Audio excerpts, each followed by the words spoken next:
Today is Monday, August 24th. The time is 6 p.m. We are opening the Conservation Commission meeting. As a preliminary matter, I am Brian Colleran, Chair of the Newbury Concom. Permit me to confirm that all members and persons anticipated on the agenda are present and can hear me. Board members, when I call your name, please respond in the affirmative. Bill Lord. Affirmative. Hey, all right, great. Ben Gahagan. Yo. Dan Streeter. Yes. Peter Pecos. Yes. Gretchen Gerard. Yes. Bill Holt. Yeah, I'm here. Just had to unmute myself. Great. And Kevin Stromsky is still not present, so that's everybody on the commission. And then in terms of anticipated persons on the agenda, you guys, your audio is good? Hi, this is Bill Manuel. John Colantoni's here as well. Thank you. And you guys, good audio. That was lovely. All right, so here we go. On to the rest of the boring preamble. So, good evening. This August 24th open meeting of the Newbury Conservation Commission, which is being conducted remotely, consistent with Governor Baker's executive order of March 12, 2020, due to the current state of emergency in the Commonwealth due to the outbreak of the COVID-19 virus.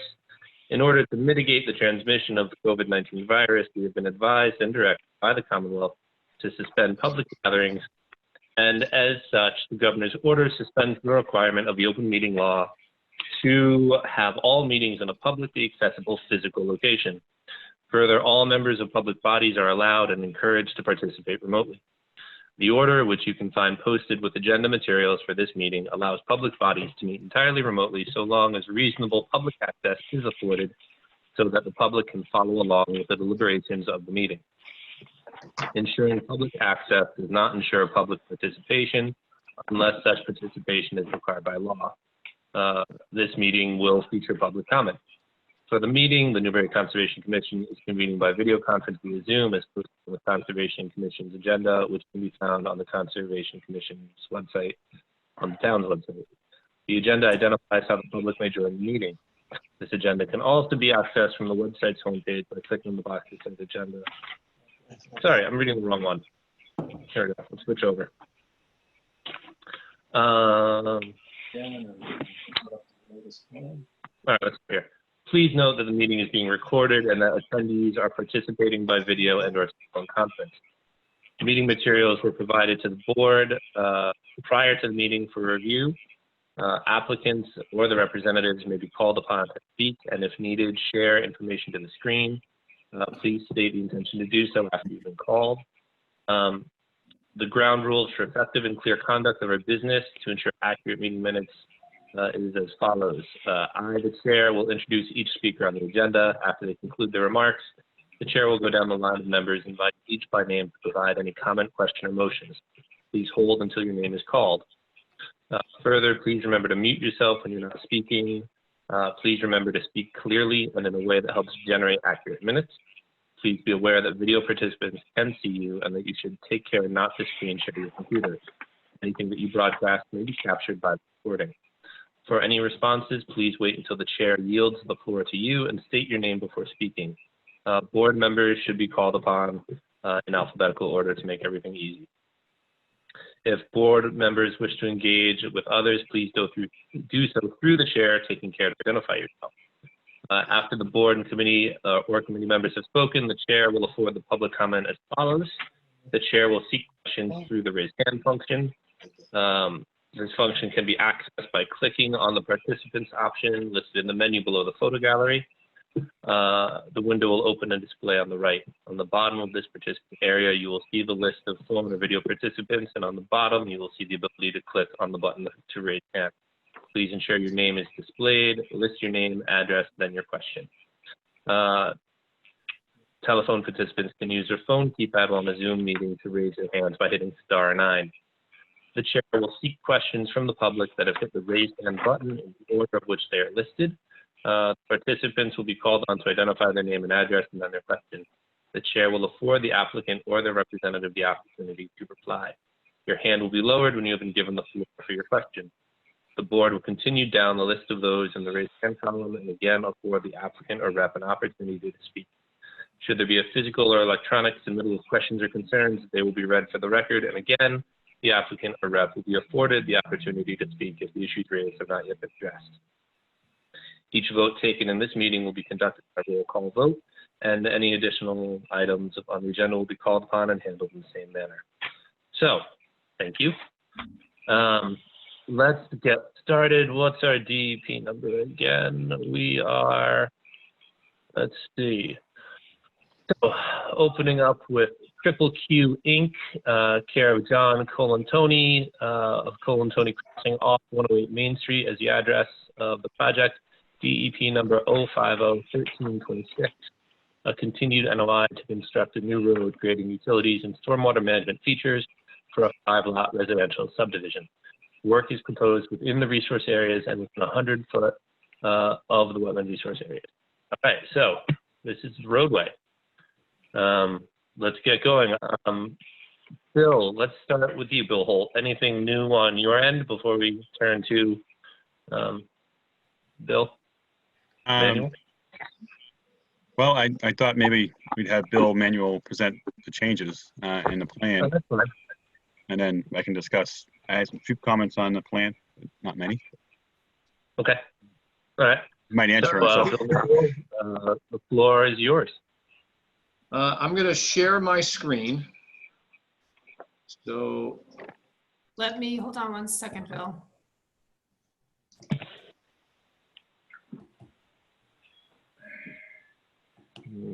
Okay, you can go ahead.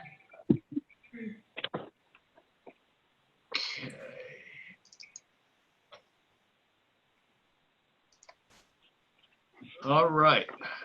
So good evening, everyone. John Colantoni, the applicant, and as you know, Bill is our wetland expert. And we want to thank you again for having a special meeting for us. I think it's very helpful to be able to dig into things and concentrate on it. So thank you very much. I wish all towns were as courteous with that. So since the last time that we're in front of you, we have been in front of the planning board 2 times.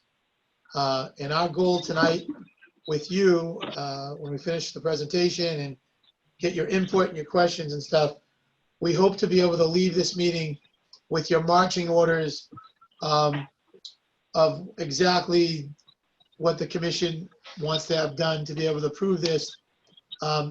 Because I think we have a strong feel from the planning board now. And I know each board needs to and wants to feel a little bit about what each board wants.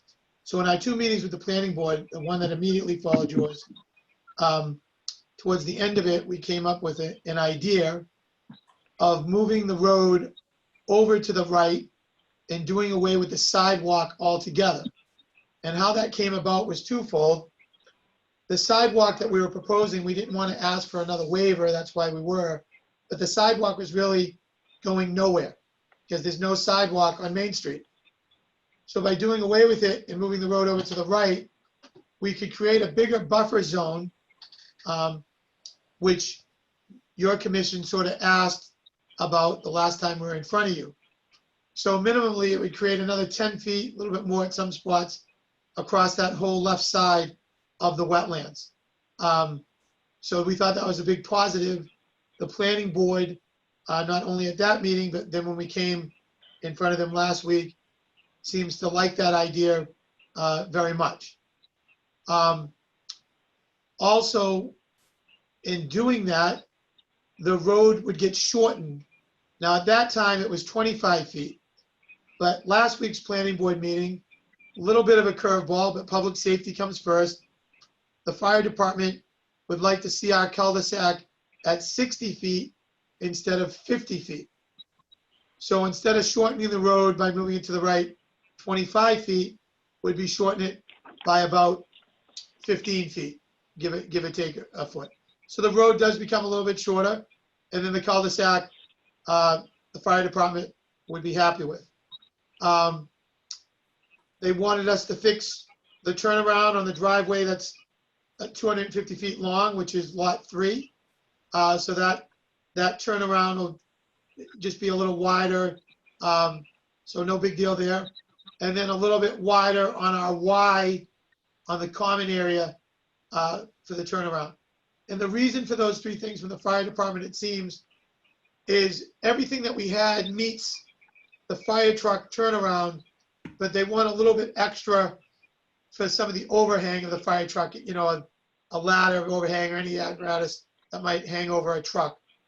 So those changes sort of take care of that public safety situation. On the drainage and moving the road over to the right, originally, so the drainage would stay exactly the same. And before we had to increase the cul-de-sac, we would actually be decreasing the amount of pavement. But now that we're increasing the cul-de-sac, it's literally almost a trade-off on moving it to the right, increasing the cul-de-sac. So the amount of pavement would stay the same. So our drainage design, the BMPs and everything, is over the top anyway on what needs to be done. So it more than covers what's there, and we would keep it the same. That would not change one single bit. We thought that we would do away with some pavement, but it's a trade-off now. It's About 1,000. But 1,000 reduction. even with the cul-de-sac. Yeah. So we thought it'd be a little bit more pavement gone, but we'll still be getting rid of about 1,000 square foot of pavement, even with increasing the cul-de-sac on moving the road to the right. So those are some of the changes. Wanted to turn it over to Bill on maybe some of the details or any questions.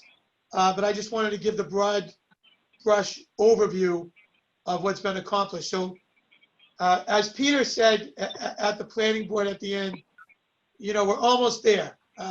Things are moving in the right direction, and the boards have helped us a great deal to make it a better project and to tweak things. And that's what we want to do with the commission tonight. Because to do the final design, we don't want to keep spending money, change the design, without sort of the complete input to make it the way you want to make it. So I'm going to turn it over to Bill to sort of fill in my blanks, and then if there's any questions. Bill? Yep. All right. Good evening, everyone. For the record, for the recording, this is Bill Manuel, Wetlands and Land Management. Yeah, as John mentioned, I think the original idea of eliminating the sidewalk came out of the last Conservation Commission meeting. And then we took it to planning board, and everybody seemed to like it. I want to illustrate to you the effects of you know, what that did, the beneficial improvements it did for the project. And as John said, we really need to get this ironed out because you know, Bill Holt noted, hey, you only submitted one sheet, and but we really need to get the roadway details ironed out, because that will affect all 5 of the lots, just in a minor way, because frankly, most of the lots won't change as a result of the roadway design. But if we can get this ironed out, then we can go to final grading, final design, and give you the plans that you're expecting. So this green area now illustrates the undisturbed buffer zone. This is the concept where we eliminated the sidewalk and pushed the road over. So now this green area illustrates the undisturbed buffer. And I've gone and put on some offset measurements along the way. And there are some tight spots. There's one area right here where the separation is down to 9.5 feet. There's another area right over here where it's 14, but you can see every place else here, you know, here's 29, you know, it goes from 14 right up to 29. This, I didn't even measure it, but it's obviously more than 29. We have 26, 31, 42, 22.5, 23. This looks like about a 20, and then over here is 22. So we know that you strive to give the maximum separation, and 25 is a good working number, but we pretty much, at least on average, we go from maximum of 42 over here down to the one or two little spots. And obviously those will take extra care and precaution during construction, but you can build an order of conditions where, maybe Bill Holt comes out during the grading at that time or something like that. But, and that's in addition, this white area that's between the pavement and the green shading, that's where those stormwater swales would be constructed. And what we're proposing is that anywhere where the land gets disturbed between the swales and the wetlands, we would restore that with sweet pepper bush. Brian, as you know, sweet pepper bush is very prevalent out there on the site, and it kind of grows like a weed. It likes to sucker underground, and it will very nicely within a couple of years fill in any areas that have been disturbed. So we're not only providing this undisturbed buffer, but then providing a mechanism for the landscape to restore itself. And our goal all along from the beginning, the very first design concept, was to sort of let the road blend into the landscape. We wanted to be very woodsy, preserve as much buffer zone as you could see here and on the other lots, but that was our goal and our intention right from the get-go. So we have created, I would say on average, on weighted average, probably a 25-foot separation between the roadway and the grading and the edge of wetlands. Now, as John mentioned, we initially, I was kind of excited. We did some calculations after the meeting, and we thought we would achieve about 4,500 square feet of pavement reduction, which is pretty good. Then with the fire chief wanting the cul-de-sac enlarged to a 60-foot radius, that chewed up probably all but 1,000 square feet of it. But nevertheless, we heard the Conservation Commission. It was an awesome suggestion to eliminate the sidewalk and move this over, and we have been able to achieve a slight reduction in the amount of impervious area. Now, you also mentioned on at the last meeting about, hey, what about the lots, and is there anything to do on the lots to tighten things up? And so we can look at that, but the stormwater BMP, I should, before I get off of this road, I just want to show you a comparison of what it used to be. This was the first submittal right here, right in that critical area.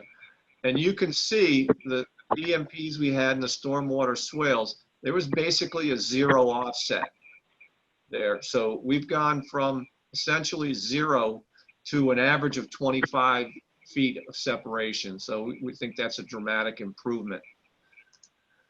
The BMP, the major BMP is going to be constructed right in here.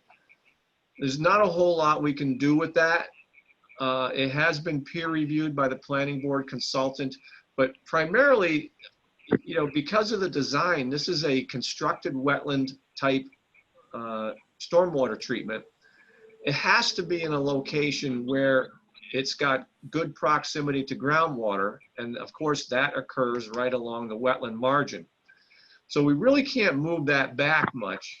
If we did, it would frankly would have a pretty dramatic effect on lot 2 and probably lot 1 as well. So we did look at the BMPs and could we move them? Not really. They don't, even if we had saved the maximum of 4,500 square feet of pavement, it wouldn't decrease the size of these BMPs dramatically either. I mean, maybe we could have shaved a foot off the perimeter of it, but the stormwater management requirements just make these things so large, and in this design we have our high marsh and low marsh and the sediment forebay that they just tend to get a little bit more expansive. Nevertheless, we did manage to reduce the overall buffer zone impacts, looking at this conceptual plan here, by about 2/10 of an acre. Bill Holt had asked me to look and see, well, what is your impact in the buffer zone throughout the entire project? So, the reduction is about 8,700 square feet. So again, that's very positive. And so, I think we're very, very close to what the commission expects and prefers is, the good separation here along the roadway to the wetlands. And we have moved to tighten up the project even more than what we already had. We made a couple other changes in response to Brian and some of the other commission members' comments at the end of last meeting. We changed the wetland replication plant specification to include sweet pepper bush. We took out the high bush blueberry. It is kind of prevalent on the site, but certainly pepper bush is probably the most prevalent, that and winterberry. So we will put pepper bush in there. We also talked about using direct transfer of wetland soils from, or at least utilizing, not necessarily direct transfer, but we would salvage the wetland soils from the impact areas and reuse them in the replication areas, both on lot 3 and do the same thing on lot 4. Our replication areas are over-designed for the amount of impact that we had. So we are going to have to augment that, the topsoil layer in the replication area with some imported topsoil. But that's fine, and at least we're getting the beneficial effects of utilizing the wetland seed and rootstock. To the extent that we can, we'll make sure there is some European buckthorn shrubs out there, and as I have to do my yearly monitoring the first couple of years, we typically keep a sharp eye out for invasives, and it's very easy to pull seedlings as opposed to trying to pull out a shrub or anything. And that's usually what happens when I go on the site, is it's just sort of pull the seedlings as we see them. And if it's any more extensive, then we'll have to get a landscape crew in there and do something if those invasive species become a problem. I don't think they will, but anyway, you can always build in your order of conditions to monitor the invasive species as well. I think that's basically the high points of the revision submittal. And as John said, we're looking for some very direct guidance at the end of this meeting so that we can finalize these plans, give you final plans for each of the buffer zone lots. They're not going to change much, basically, other than the only thing that's going to change on the plan is where the roadway enters or the driveways enter. That'll obviously change, but really around the houses, that is not going to change much. Most of them, you can see 4 of the houses mostly out of the buffer zone. Same thing with 5, mostly out. Same thing with 3, at least half out of the buffer zone. So anyway, that's the high points, and we'd love to get some great feedback from the commission tonight and move this forward. And I just want to add one thing.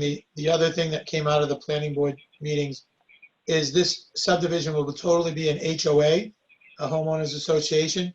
So that will take the pressure off the DPW/highway department, because there was concerns of having to, take care of the BMPs and things like that. So it'll be a complete HOA, and that's how everything will be taken care of. And usually with an HOA, a question will come up about, can we review the HOA documents?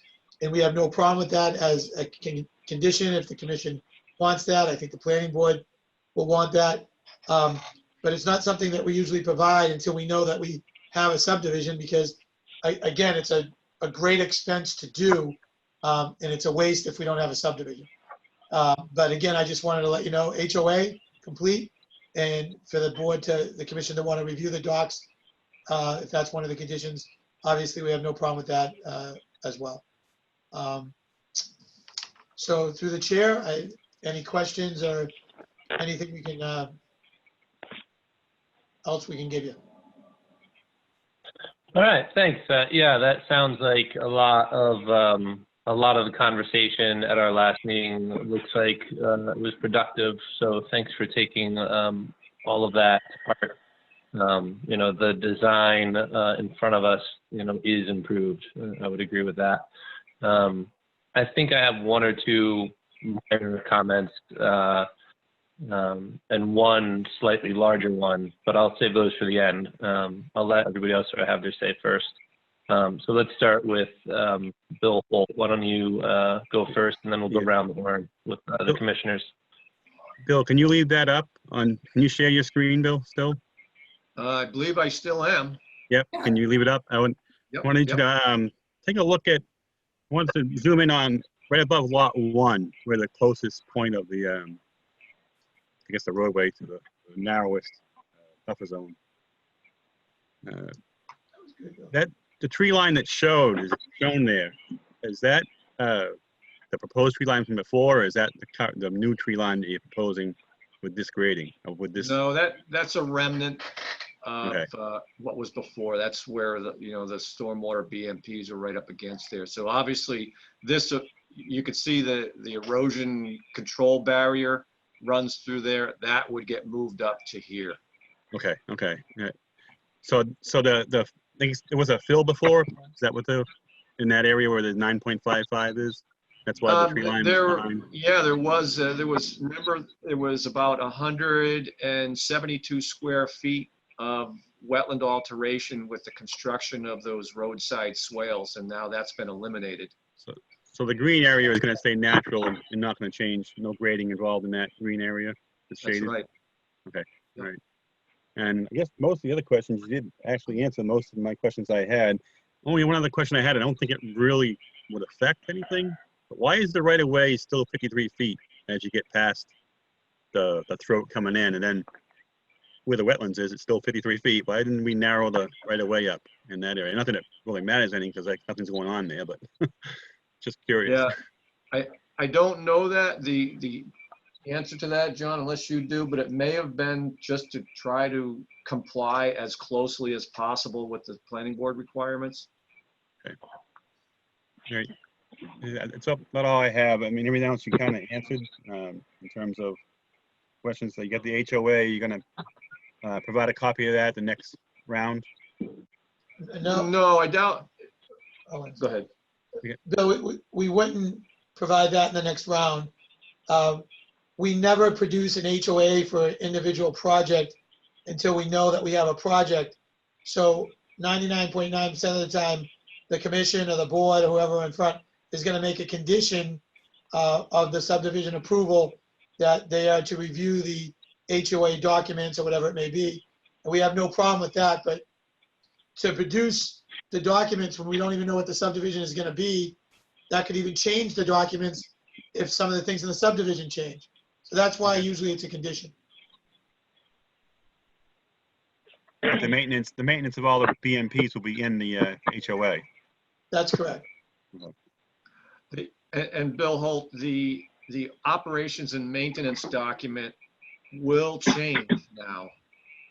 And so obviously you will get that, the commission will get that document, the upgraded stormwater management operation and maintenance before the hearing. Is the 22 feet width of pavement, is that the minimum they would allow you to go in the planning board? As far as I know, the answer is yes. Peter might be able to help us with that, but I was under the impression that was the minimum without having to go for another waiver. Okay. So this is obviously, it's a private way. It's going to stay a private way. Correct. Okay. That's about all I have, Brian. If you want to take over again after. Yeah, sure. Thanks, Bill. Well, let's go down through the commission. Let's start. Ben, why don't you get us started? Yeah. Thanks for all the updates, guys. It looks really good, and I appreciate the responses. I did have a question, Bill Manuel, following up on Bill Holt, your answer to Bill Holt's question about an impact of square footage. That you guys reduced it into the buffer zone. Have you calculated how much of the construction of roads and houses, you know, your total amount of construction is within the buffer zone? As a, you know, what relative proportion of the total is within the buffer zone? Yeah, of the total, no, I haven't. All I did was run around the buffer zone, and I calculated about 2.6 acres of buffer zone impact with this concept you see in front of you. I don't know what the total construction impact is, because frankly, I wasn't concerned about areas out, you know, out in here towards the road, because all that's out of the buffer zone. Areas that are on the back of lots 4 and 5 that are out of, you know, some yard area and house construction that are outside the buffer zone. The same with lot 3. So yeah, question is, you know, what was the total, what was the percentage overall? I don't have that number. Yeah, I mean, I think you've done a great job of pointing out what's outside of the buffer zone. But you know, most of the main driveway, half the main driveway, most of the rotary, all of the driveway for lot 3, part of the house, pretty much all of lot 2, all of lot 1 are all inside the buffer zone. So I think that's what I'm interested in knowing, is because to my eye, it looks like somewhere north of 60% of your total construction proposed is within the buffer zone. Well, let's take a look at that. I mean, here's the buffer zone line here and here. So all this area on lot 1 is outside buffer. All of this area on lot 2 is outside buffer. Bill, most of that area on lot 2 is forested, you just pointed out, where almost the entire house is in. I mean, my point is that I think that you have I'd love to know the number. If I eyeballed it, I'd say somewhere around 60%. I mean, you can calculate the number, I can't. But to my eye, I'd say, you know, somewhere, say, between half and 60% of the total construction is within buffer zone. The entire BMP is within the buffer zone. The replicated wetlands are within the buffer zone. And so I think it just goes back. I do appreciate very much what you guys have done to try and address our concerns. And I think what I was trying to say, and I probably didn't do a good job of last meeting, was that and I'm sorry, I don't have like a more elegant way of putting it, but it kind of feels, this project on the whole kind of feels to me like trying to fit a size 12 foot into a size 10 shoe at times. And I realize you guys have different priorities than the board has to have. And I respect that too. But that's the feeling, I think you guys have done like a great job trying to do that. But it's almost, in my mind, when I look at one of the 8 primary concerns of the Wetlands Protection Act being protecting wildlife, and there's good documentation that even a 100-foot buffer isn't helping half of the wildlife dependent species, or wetland dependent wildlife species in Massachusetts, and 77% or something like that rely on a 100-foot buffer. You're taking, the project is just taking a lot of the 100-foot buffer. It relies on the 100 buffer to happen, I guess is a different way of saying it, rather than looking at the reduction that happened. When I look at it, I say that without completely utilizing the 100-foot buffer, this project can't happen. It needs the 100-foot buffer to happen. And Yeah, that's kind of what my holdup with it is. I'm going to take a little bit of issue with you, Ben. We're allowed to work in the buffer zone, but overall, if you step back and look at what's beyond the borders of this project site, if you're concerned about wildlife habitat, that buffer zone is already highly fragmented. And this particular lot doesn't have any sort of massive or expansive areas of unbroken buffer zone compared to the abutting lots. I mean, we have a transmission line over here. We have houses all along Main Street. We have houses that back up to the project this way. You know, they all have their residential development.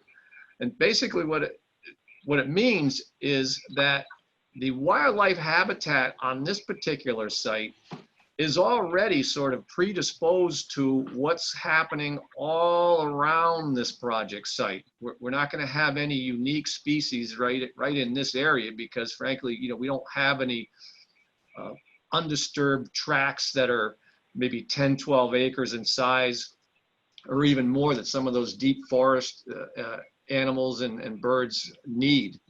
So it is really important to back up, zoom out a little bit, and look at what's happening outside the boundaries of this subdivision. And You're what? I mean, let me think here. Let me do a little scale bar just on Google Maps. Like maybe 1,000, 1,200 feet from Crane WMA. okay, So, I mean, I think you do have Upward. some, I mean, like, I think that we'll agree to disagree on this, Bill. I also don't love an argument that says, oh, well, something's trashed already, so who cares if I throw my trash here? not Like, saying that at That's all. not, okay, well, it kind of feels like that to me. No, And I I'm just apologize if I saying that. misinterpreted it, but I mean, I recognize that, yeah, it's not like you guys are building in a pristine wonderland. But that's also not what we're looking at. There is some connectivity with offsite wetlands to the southeast, correct? You do, I mean, there are impacts there for sure.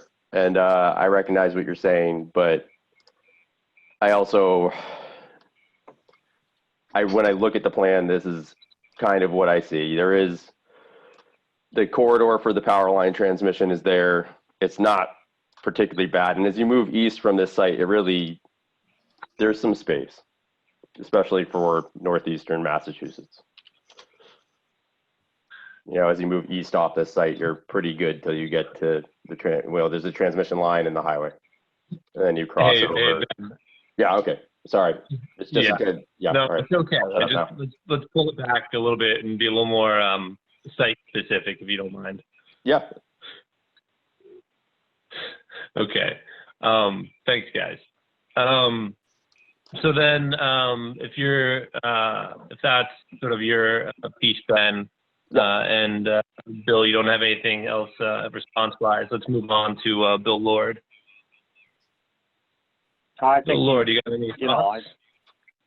Can you hear me? Yeah. Go ahead. I think they've tried to answer all the questions we had from the last couple meetings. I don't really have the expertise on the percentage of wetland question, but it seems like they have tried to answer all the questions. So I'm good to listen from now on. Okay. Thanks, Bill. So then, Daniel, how about yourself?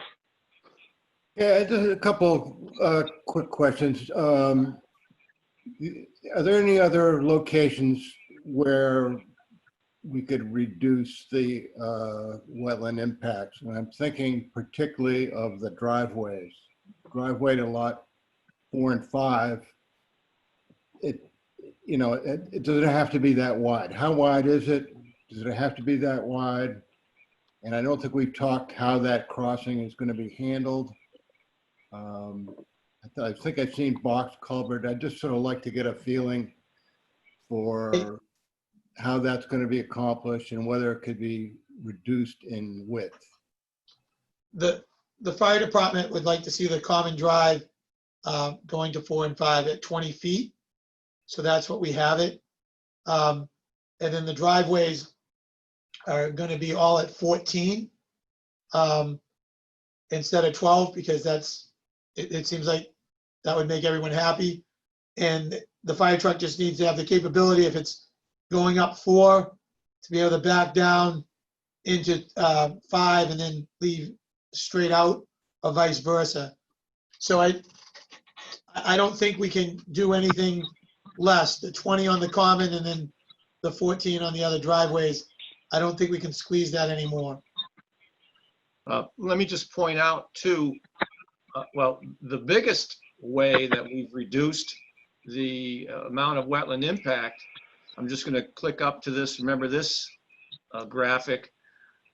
This shows that We could have, if required, or if we didn't get the special permit, if we don't get it, then we would have to put in a separate driveway to lot 5. And by utilizing the common driveway, we reduce the amount of wetland impacts by almost 1,500 square feet. I think more than that. So that's the first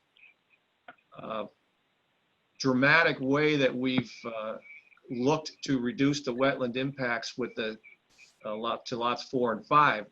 And of course, the other way is you properly site the crossing, and you can see here that we've selected the most narrow location. We're using retaining walls on both sides. We're using a box culvert. Now, we didn't even try to say, okay, well, the area under the box culvert, that's not permanent wetland impact. We just counted it all as wetland impact. But we've got it down to just over 1,000 square feet. So we're down to 1,017 square feet of wetland impact, and that's pretty good. So in terms of how we're going to do it, yep, what we're going to do is, as Brian is desiring, we're going to, once the clearing has taken place, we'll be able to salvage the wetland soils. We're going to stockpile those on probably lot 5 until we're ready to use them. But basically, we want to make this, I've suggested that we make these replication areas occur sort of first in scheme. They would happen as basically we're building the road, we're going to roughen these driveway crossings and build these replication areas. Am I saying that sequence right, John? So we're going to drop in the box culverts, drop in the utilities, and basically restore those areas right at the beginning of the project. So they will be growing, restoring, and functioning as the rest of the work is ongoing. So that's the logistics of how we minimize the amount of wetland replication. If we could have tightened this up even more, we would have, but this is what the fire department is requesting of us. So we're kind of locked in with this number right here. Lot 3, same thing. We looked at where's the most narrow place to cross, and we've selected and we've positioned the driveway in that area. And in this case, there was that small little island of upland that we utilized as well. So by taking advantage of the topography out there, we narrowed this crossing down to a little bit right here and a little bit right here. So that was down to, that's just 446 square feet. So these are really minimal wetland crossing areas. The whole project is just under 1,500 square feet, and we're giving you back about 2,700 square feet of wetland replication overall. Thanks, Bill. Again, on this lot 4 and 5 common driveway, I understand that you can't make it any narrower. I'm just sort of wondering how you view, I mean, you're going to try to daylight this box culvert. Is it going to have a natural bottom? It's not a stream, so I don't think you have to meet the stream crossing standards, but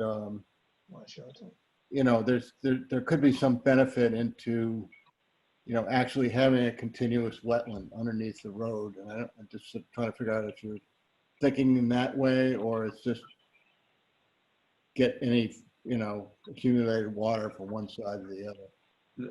This will have the box culvert. It will be embedded, so it will have a natural bottom. Okay. Well, how long a stretch of road? How wide is it basically? Not the width of the road, but the width of the culvert. You think?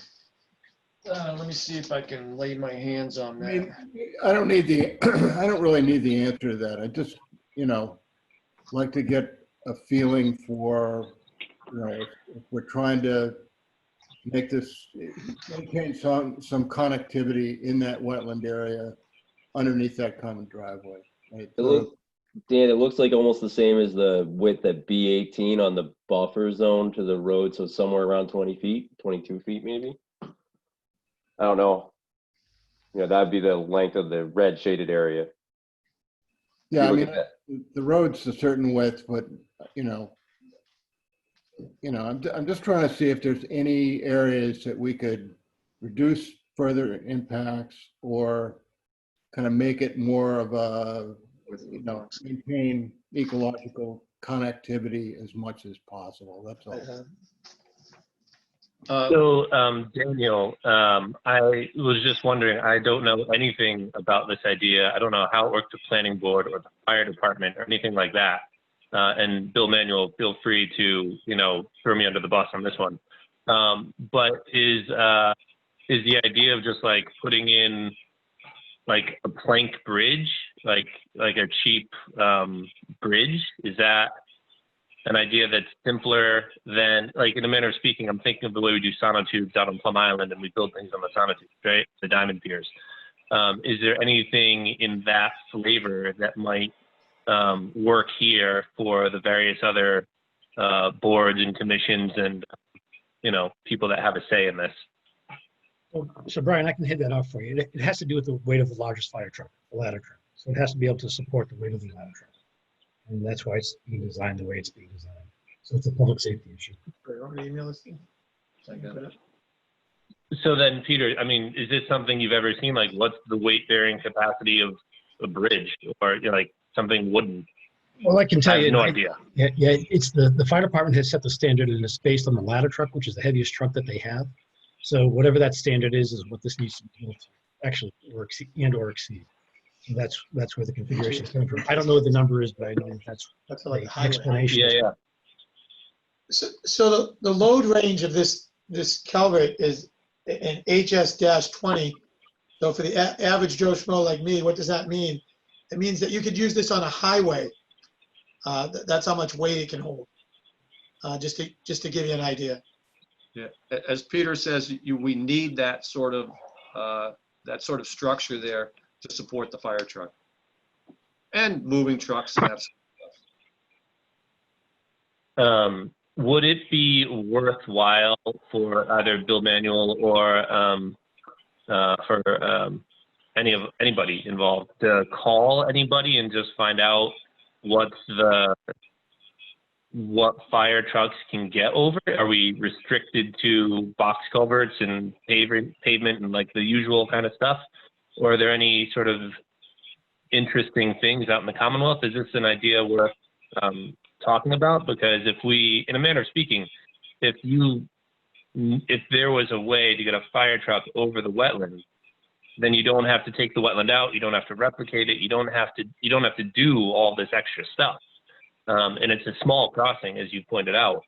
And maybe it's an opportunity that maybe it's worth a phone call to, I don't know, the State Fire Department Association. I really have no idea what fishing meant to be here. I'm thinking out loud. I don't understand, and I apologize if I missed this. I don't understand what we're trying to do. You're asking us. Sorry, I'll start over. So Daniel was just talking about. I just want to ask though.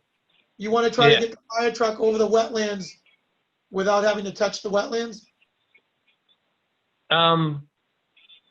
Yeah, and the inspiration is simply, you've seen probably strong bridges, out in the world, like covered bridges in Vermont and New Hampshire, right? They're all wooden and they can handle all sorts of vehicle traffic. And I'm not suggesting that by any means, but if there was a way to put up the road on something, like on a post setup, like you might do a wooden bridge on posts, maybe there'd be a lot less impact and we could just avoid a lot of stuff. But that, as Peter was saying, it would have to, and I am not gonna pretend to know if that's if the size of the crossing and the size of the structures that exist out in the world. I don't really know if those two things would align. I'm just curious if anybody thinks that's worth further conversation. It's a difficult one, Brian, because it's not just one truck going, it's two trucks passing. That's what you have to think about. So you have to think about a ladder truck going and maybe a tanker going back or forth. So it has to be able to sustain not one truck, but two. That's why the width has to be a minimum of 22 feet so the two trucks can pass. I mean, and go. Okay. So, I mean, in a manner of speaking, Peter, do you think I'm just like making stuff up? Like, is this potentially stuff that doesn't exist? Or do you think maybe? I would let them go with conventional design. All right. It's probably the most straightforward copy. All right. So, if anybody wants to look into this, maybe I'll Google it on my own later, but it sounds like we'll just put that down for the moment. All right. So, sorry, Daniel, you can get back into the rest of your concerns. That's all of it, man. That's it. Okay.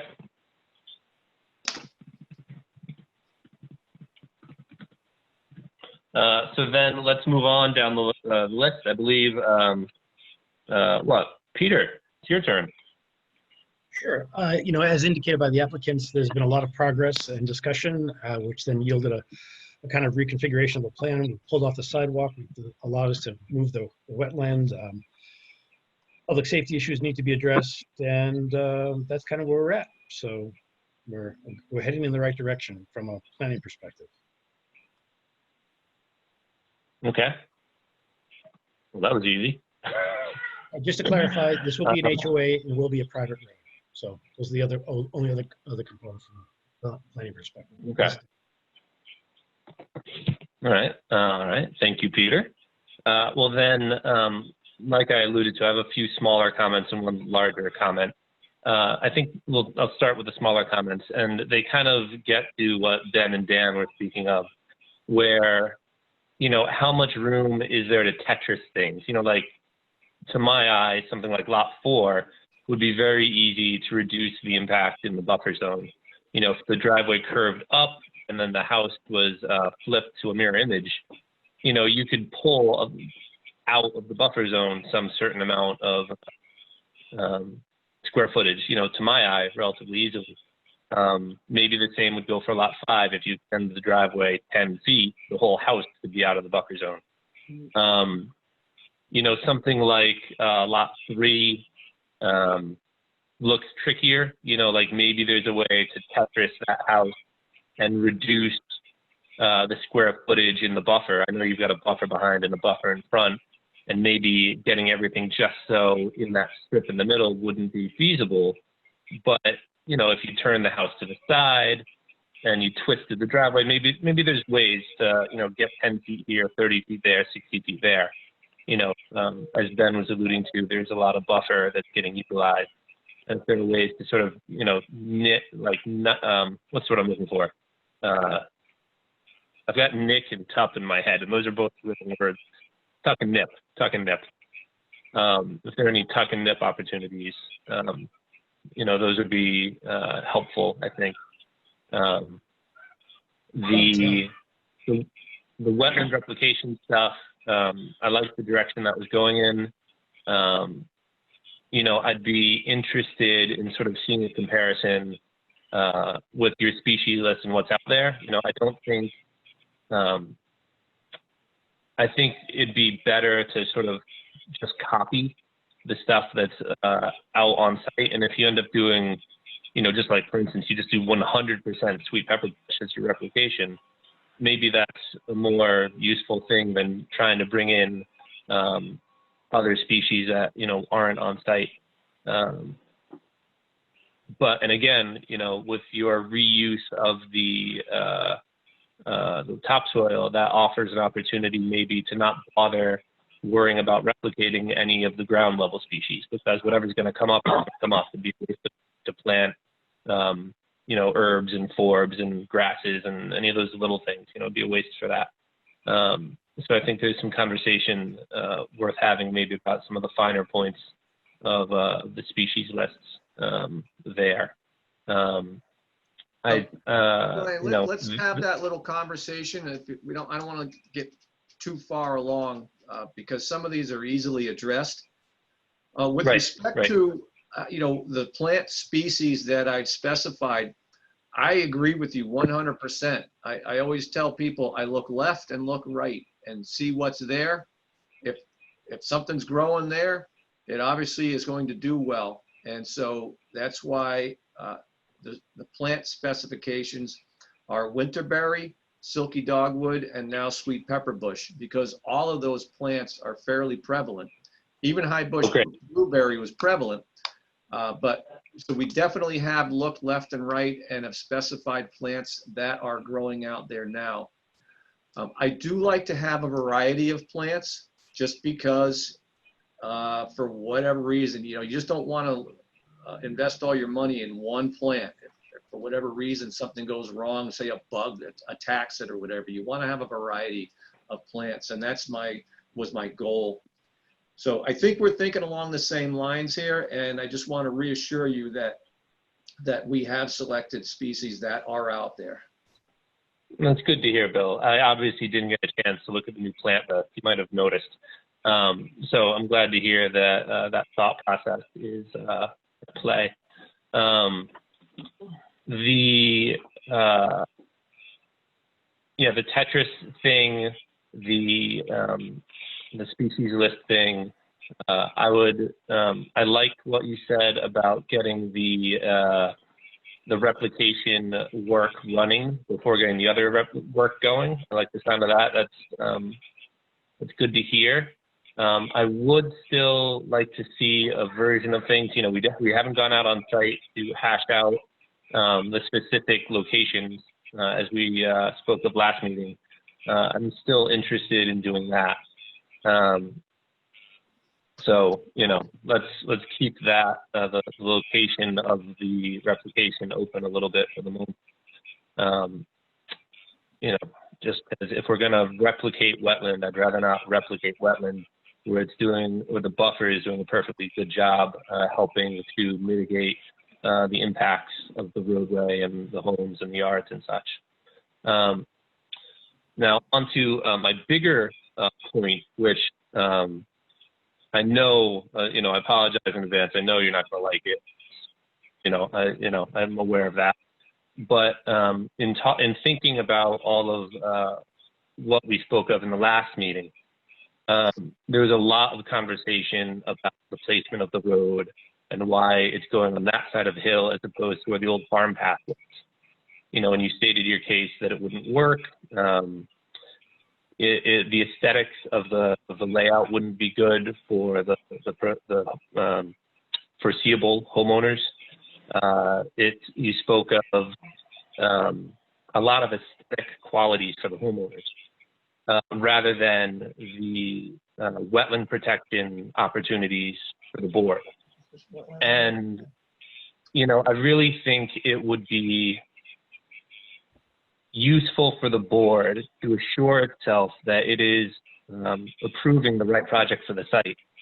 If you could do some kind of mock-up and show us what this would look like with the road moved. To Ben's point, for instance, of, let's just say he's doing 60% impact. You guys have had a lot of feedback. You guys have gone to the planning board and sat through with us a few times and have made really strong strides in the right direction.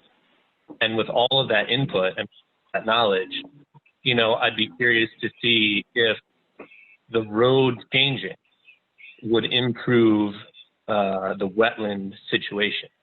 And the reason, I understand your points. They're all fair about what the homeowners might think and how saleable the houses might be. But in a manner of speaking, that's outside our jurisdiction. Our jurisdiction is really trying to reduce and protect the resources. Reduce the impacts, protect the resources. And the plan before us, while very strong in its present form, and as you've absorbed all of these comments, it is closer to the wetland and would increase the impact. And if we're going to have an honest discussion and a well-informed discussion about the impact to the resource area, I think we need to see what the alternative would be.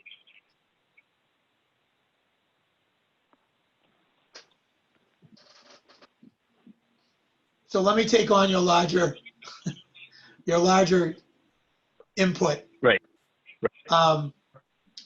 And again, I wear my heart on my sleeve. If the commission and the planning board hasn't seen that already in our short time working with each other. This is our third meeting in front of you.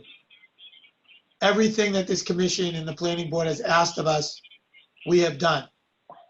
I think one of the things that you missed when we explained one of the reasons for the road to be where it is to keep that natural topography, which sort of blocks the subdivision. And I think the misunderstanding is that is great for the new homeowners, but the existing neighbors like that because this new subdivision almost stays kind of hidden in the woods, and they like that. In addition to that, I'm not the wetlands expert, I'm not an engineer, but in moving this where you want it moved, we're just going to be dealing with other wetland impact on the other side. So for us to be this far into it, because this is something that you don't have to worry about, and I respect that. You guys are there to protect the wetlands, the wilderness, I respect that. But we have to do all that and also make this financially viable for the entire project so we can have the proper homeowner, to have the proper HOA, to have the proper taking care of what protects the wetlands and the drainage. And when you talk about tuck and nip and tuck, I can't tell you how much nip and tuck and nip has been done over the last 6 months on every single one of these lots and houses to get it where we're trying to protect the wetlands and not just bother them, and yet still have usable space for a new homeowner. So a lot of your concerns were really I'm not disagreeing with anything you're saying, and all of your points I can agree with. So there is absolutely no disagreement coming from me on any of your points. I totally understand them. I agree with all of them. I don't think there's anything you're saying that I have a leg to stand on to disagree with. But, you know, going back to, you know, the purposes of the WPA and the law that we are trying to regulate, you know, it really, it says you need to do less. And if you're going to do more, you need to show that there's good reason. And in a manner of speaking, we haven't seen what the alternative would be or how bad it might be. Maybe it's 70% impact on the buffer zone. Maybe, you know, if there's a visual, it's obvious. And we're like, oh, this is a dumb idea, you know, so be it. But for the commission to, in a manner of speaking, simply take it on faith that this is a better choice for resource protection than an alternative one might be. You know, we're not saying reduce the lot, or in my case, I'm not saying reduce the lot size or change the number of lots. I'm not saying redraw any maps. I'm not saying any of these things. But what I am saying is that I don't think in good faith I can be behind this going forward unless I know that I have done my due diligence. And part of my due diligence, I think, is really understanding what the alternative would be. And I don't think I do. If that is helpful.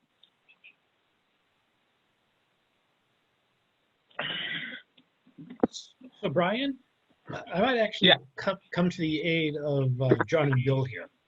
Having been on the site a number of times and walked, you know, looked at the topography, looked at where things are from a planning standpoint. This does make sense because it does provide the protection and somewhat of privacy as best can be achieved in a situation like this.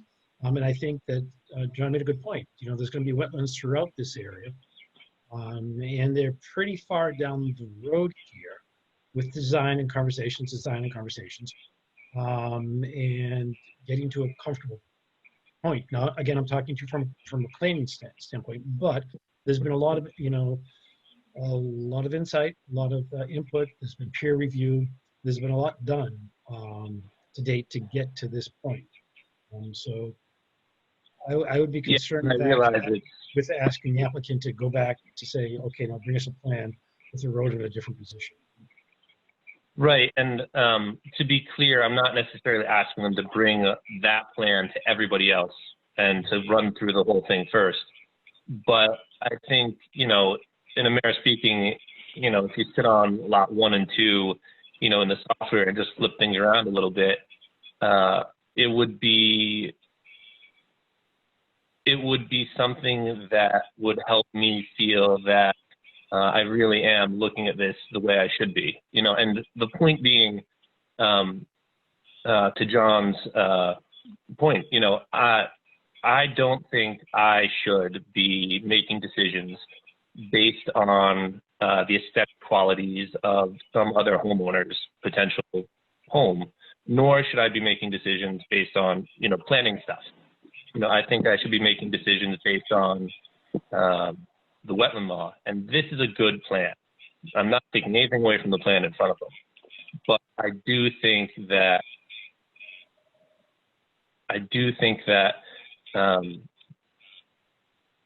we need an image. It could be, you know, a crayon drawing for all I care, with some quick mock-ups. You're saying that, you know, buffer zone would be impacted roughly equally, things like that. I'm just, you know, what I'm going back to really, you know, is the very beginning of the WPA, 10.03, where, you know, it really says the applicant needs to show that they are protecting and reducing to the greatest extent possible the impact on the wetland and the buffer, or the resource in the buffer. And, you know, Ben made a lot of good points. Dan made a lot of good points. And what they all boil down to is that the road is very close to the wetland. Even now, when it's pulled out and pulled away, it's much closer to the wetland than many other roads are. Anywhere, you know, whether this project, this board, you know, roads and wetlands usually don't get put next to each other. And so pushing the road further out, I think, is something that we need to at least look at before we decide not to do. And I recognize that this is a last minute thing. I recognize that they have several times deflected this request. The reasons for not bringing it up and the reasons for not drawing it out have had nothing to do with any of the jurisdictional issues that this board is tasked with, you know, looking at. So I'll leave it at that, you know, and if I'm outvoted, if I'm overspoken, so be it. But, you know, that was something that I was thinking of primarily as I was thinking of these various nip ducks that we really haven't seen what the road would mean. We have heard about it from a perspective that's not the law. So I'll leave it there. I'll turn it back over to whoever wants to take up the floor. Brian, I'd just like to jump in there a little bit. I've been working with the Wetlands Protection Act in an awful long time, over 30 years. I'm not aware where it says in the regulations that it's an applicant's responsibility to minimize buffer zone impacts, because frankly, the Wetlands Protection Act does not regulate work in the buffer zone.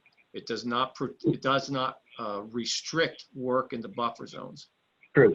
Agreed. It talks Agreed. about alternatives analysis in two situations. One where there's a wetland crossing, and secondly, where you have riverfront area. We don't have riverfront area, but we do have wetland crossings, and we have demonstrated to you that we have done the least invasive methodology to cross these wetlands. And we also have proposed what I consider a very sound plan for wetland replication in the locations where they are now. Right. So I agree with that too. The plan, I'm not taking anything away from the plan. That's not my point at all. But if you wish, I'll pull up the part of the law. I just grabbed it. That is causing this response in me. And it's 10.03. The general provisions in number 1, it's the burden of proof section, and burden of proof section A, right? It says any person who files an NOI to perform any work within an area subject to protection under MGL Chapter 131, Section 40, or within the buffer zone has the burden of demonstrating to the issuing authority, 1, that the area is not significant to the protection of any of the interests identified in MGL Chapter 131, Section 40, or 2, that the proposed work within a resource area will contribute to the protection of the interests identified in MGL 131-40 by complying with the general performance standards established. And so, thinking of especially number 2, will this work contribute to the protection of the interests identified? And is the area being worked on significant to the protection of any interest? Be very careful what you're saying there, because you're conflating 1 and 2, and they're two Right, very those are the different two sections. concepts. The True, second absolutely. point you made was, does the plan comport with the performance standards for the resource areas? Now, the only resource area that we're in is bordering vegetated wetland. Right. And I have demonstrated in my project narratives for the appropriate notice of intents that we do meet the performance standards. What are the performance standards for bordering vegetated wetland? There's like 7 of them, and they deal with when wetland is impacted, what you need to do to replicate those wetlands. That is the performance standard for bordering vegetated wetland. Buffer zone does not have performance standards. You do not prohibit work in the buffer zone.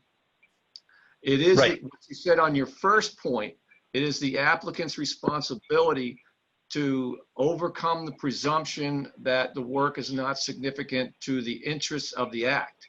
We are not trying to overcome that presumption. We agree that these wetlands all contribute to the interests of the act.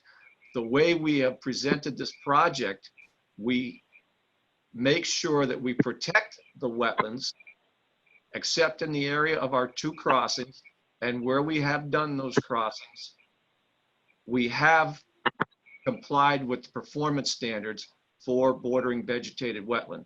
It's very important for you to understand that concept, because we have demonstrated we meet the performance standards, and frankly, we don't need to overcome the presumption of significance. We agree that these wetlands are significant. Right, right. And again, not disagreeing with any of your points. It's just that sort of getting to those points, the 1 and 2, there are lots of the interests of the act. There's plenty of them in the wetland, and the resource area protection, contribute to the protection of the interests identified in Section 2, right? So a greater contribution to protecting these interests would be moving the road. And it may not work. It's fine. It's like, I'm not saying I wouldn't vote to approve this, but I am saying that I don't think I can do so in good conscience without knowing what the alternative is. Because it is a good plan that you put together. It is well laid out. You've taken all of the points into consideration that everybody has made, and the plan has definitely improved. Yes, Ben, thank you. My monologuing in my circular. No, it's okay. I think it's an interesting idea, Brian, and I'd like to see it too, but I'm just looking at everything, and maybe just as valuable or more palatable alternative for everybody would be if you really like, in looking at the plans, and Bill and John, if I'm just like being harebrained here, I apologize and tell me so. But I think though, in thinking about construction impacts and everything and the layout of everything, the only real gain you would get would be on lot 1. I think lot 2 is what lot 2 is. So yeah, it's possible. So lot 1 would be the real change, right? When you talk about flipping stuff around as far as where it is. And in my mind, do you, Bill and John, have any thoughts about the idea of flip-flopping on your plan for lot 1 where the septic and the house are located. So that you would take the house and all the impermeable surface that comes with it back out of the buffer zone. And then at least you have to dig up to put the buffer in. So you're going to dig up the buffer zone. It's going to be a yard. It's going to be landscaping, but at least it's doing something more within the buffer zone than a house would. Is that like something you would consider? Ben, I'm not positive of what the required setback is for the leaching field, so it may not be possible to Is it do 50? that flip. 50, yeah. If it's 50, then it's a possibility. But I just want to point out to you that the impervious surfaces from the rooftop are being collected. Each lot has its own dry well that is sized to accommodate a 100-year storm. So we have thought about that and designed the sort of the mitigation into the project. So Yeah, doesn't I mean, matter where- it's still probably, it's an engineered solution that's probably not as good as a natural solution to my mind. So if we can move that engineered solution out of the buffer zone, it's great to have it there. It's going to do great things there. And then we have the engineered sesh and then some level of natural vegetation that's adding to it before it gets to the wetland. That'd be my only point. I reckon, and I'm really glad that you have done the engineering around the houses to intercept a lot of the impermeable surfaces. Yeah, the other thing is just looking at it quickly. I mean, you increase the length of the driveway. So whatever benefits may be perceived from the flip, you sort of offset them by lengthening the driveway. I recognize that. I mean, yeah. I was just gonna say, Bill Manuel, you early in these meetings, you mentioned, you had looked at it, like when Ben brought this up the first time. Do you have any mock-ups in any of your early files of what the property might look like that way? Or is there a pre-existing document that you utilize yourself personally, not part of the submission, that would be helpful for this? I mean, I'm okay with like crayons on cocktail napkins in a manner of speaking. If there was something that you used that might help me personally, and again, this is me personally, I'm not speaking for the board by any means. I don't know. Yeah, well, one of the things we thought of when we first sat down with Martha in town hall was we had a 6-lot subdivision. And we proofed out the 6-lot subdivision and we could have, had less than 5,000 square feet of wetland alteration. So, we toned it down by 1 lot, just by, so basically to answer your question, Brian, yes, we have gone through that exercise and this is what we've arrived at. Okay. Well, I don't want to perseverate on this too much. Is there, I obviously said my bit. Does anybody else have anything they want to go over with this, or circle back to, or yeah, go ahead, Bill Lord. I agree with what Ben's been looking at, some of what he's looking at. I mean, it just seems easy to move lot 1 southeast, so it's out of the buffer zone. Lot 5, just parts of the house are in the buffer zone, and it seems like that could move backwards without impacting the septic system.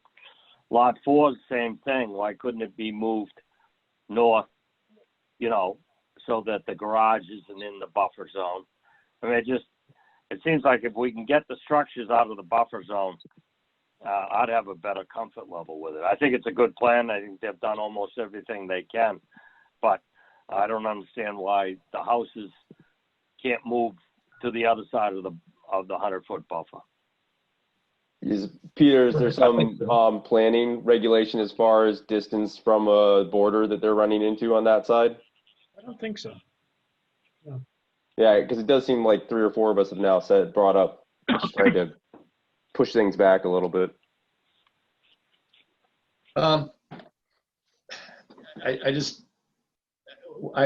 I understand and I hear what you're saying. I'm also looking at good planning and having a good product.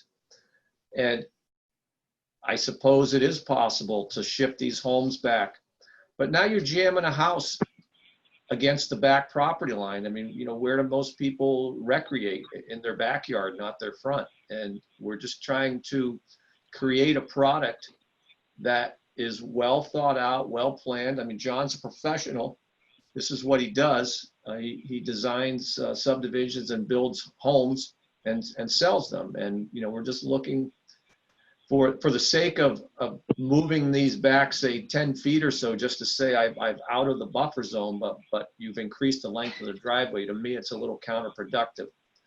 It's not to say that we can't tighten things up when we get to the individual lots, the final plans for the individual lots, but we are trying to strike a balance here of having a nice wooded subdivision, appropriately sized homes, nicely sited on the lots, so that they're not jammed up right against the lot line. So anyway, we hear what you've been saying, and we will try to nip and tuck as we develop these final plans. Thanks, Bill. Yeah, and it'd be helpful if it's not like a terrible bother, like I mentioned earlier. I'd love to see the numbers, like, because I think you have a point there with the driveway lengthening. Is it possible? How hard is it for you to generate aerial estimates on the existing plan, and then when you move back, what's that trade-off in lost area of the house? You know, like you've removed X amount by pulling the houses back, but then you've added back in this new driveway section. You know what I mean? Can you show us the difference between the two? Yeah, we would have to make assumptions, because in order to do what you're asking for, Ben, we basically have to design it. And so, I mean, we'd have to make some assumptions on it. But I don't think, you know, if you look at, say, on 4 and 5, where the buffer zone line is, there's just not a whole lot that's in the buffer zone on, say, 4. I mean, okay, maybe you can rotate that, but I mean, that little area there, that is a tweak. That's a nip and tuck. It wouldn't be significant. The same thing on over here on 4. It's just not going to gain you a whole lot. Yeah, I mean, I think that I don't disagree at all with lot 5. I think Brian earlier had a little bit a point where if you moved the driveway and did a flip on the house, if you mirrored the house over, that you could probably pull it entirely out of the buffer zone. If you put a curve in that driveway, and again, you're bumping into something I don't know about as far as fire trucks, and having how tight the radius on the driveway can be. But you might be able to achieve what you need to achieve there. And then I think lot 1 is like where you might make some big achievement there. But I see your point, Bill. You know, if you can flip that and pull that turnaround on lot 1 out and the house out of the buffer zone, then I think that the area you're pulling out of the buffer zone would exceed by enough to make it worth it. So let me ask a question through the chair. You know, we really want to, you know, when the meeting's over tonight, to leave with a little direction, and hoping that direction isn't going out and spending $1 million to do a redesign. So my question is, I guess I'm just a little surprised that the commission isn't more excited about, you know, we didn't make up the 10 feet. That actually came from the last time we were in front of you, to try to create at least 10 more feet on that, you know, side of the road. And it's almost like that's been surpassed, like, oh yeah, well, they did that, let's go to something else. So my question is very direct. Do you want us to spend some time really concentrating on doing some nip and tuck with this plan, where you like the plan, but try to do some nip and tuck to make it even tighter? Would that be extremely helpful? Or do you want us to spend a lot of time on showing the road going the other way which, Yeah. So, obviously I'm speaking for myself here. I think, or I should say for the board, I think spending some time invested in the nip and tuck would go a long way. To satisfy the board, the nip and tuck, absolutely. For me, in satisfying just me, because I don't want to put that on anybody else that they have this opinion.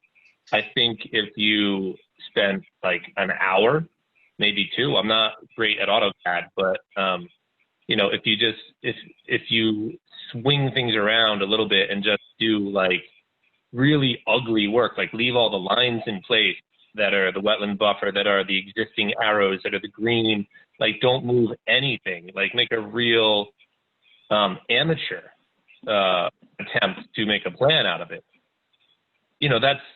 I think that would help me with my own decision. I do not want to say anything like do a bunch of work, no, but my experience with design software, I could probably make something that would satisfy myself in an hour or two. And I'm presuming that Bill Manuel is better at it than I am. So I don't know. That's just me. Like I said, I don't want you to think I'm asking for like 3 weeks of redesign. Tops, half a morning, I think would be enough to give me the information I feel I need personally. Again, this is, I'm not speaking for the board on this one. I just want to make that, inherently clear. Yeah, Bill Lord. Speaking for me alone, I think the nip and the tuck would be what I'd like to see. And other than that, I like the plan. I think they're going in the right direction. I would like to see some more of the construction outside the buffer zone, just for my own comfort level. I know it's okay to work inside the buffer zone, but it just seems like you could move some of those lots without really impacting the saleability of the property. Thanks, Bill. Anyway, so John, was that useful to you? yeah, very helpful. Thank you. Okay, thanks. Anybody else? Any other things on anybody's mind? Or is the nip and tuck sort of the major lesson out of this chit chat?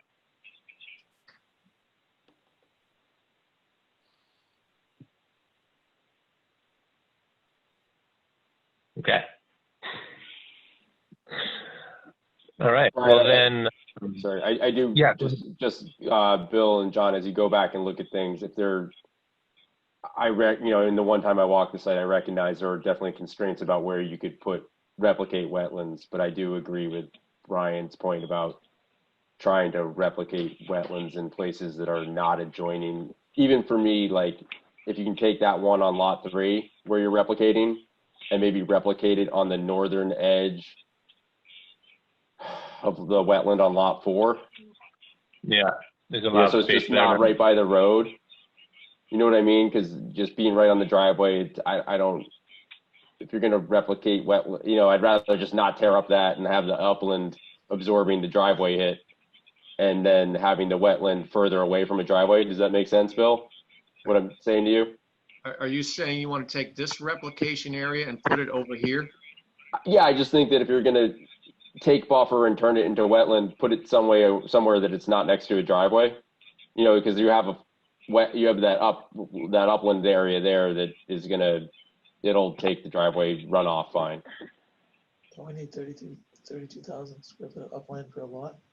Yeah, that's got to be prior to replication. I got to be honest, professionally, I am against moving these replication areas. You want to do these in an area that's accessible. This area, by the time we put the box culvert in and the utilities, it's going to be disturbed, and it makes the most sense to convert that disturbed area into a replication area right next to where your work area is. That brings up an interesting point of how are you going to do all that and disturb that area without disturbing the wetlands that you're not showing as replication?